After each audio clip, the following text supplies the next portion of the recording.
Well, let me load this back up here and I'll show you something else. Let's talk about vacuum.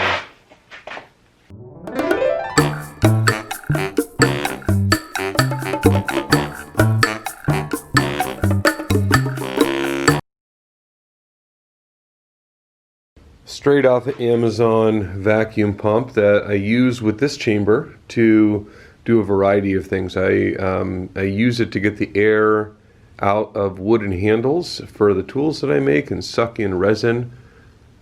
So, but I decided I don't have a good way of keeping junk from getting sucked in. And so for now, even though this isn't ideal for like a dropout situation, theoretically, if I got a little bit of clay, there's a chance that it's going to fall in there before it gets sucked into the pump. And I want to show you what happens. I want to make sure that it's open. You hear that little air pocket. I want to make sure it's open to the whole chamber. And we'll leave that sticking out. And you were seeing how fast it was coming out. Now watch what happens. Watch what happens when I put a vacuum on it.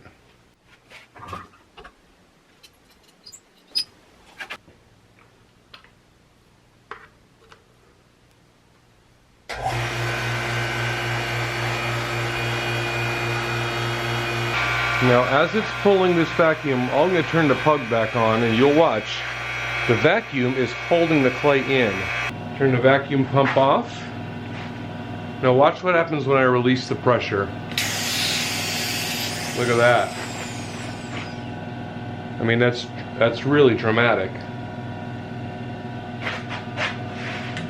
So I'm not sure what that means. I'm not sure why. I don't think this vacuum pump is too powerful or anything like that.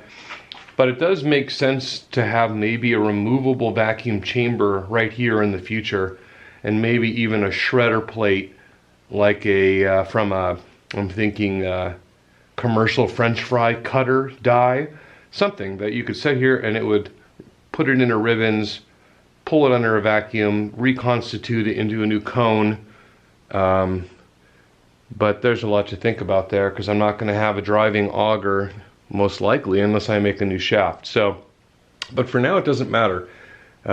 Even with these kind of experiments and or with pulling the vacuum on the chamber in the mixing part and then killing the vacuum and pugging it out, I see no difference in the amount of air bubbles.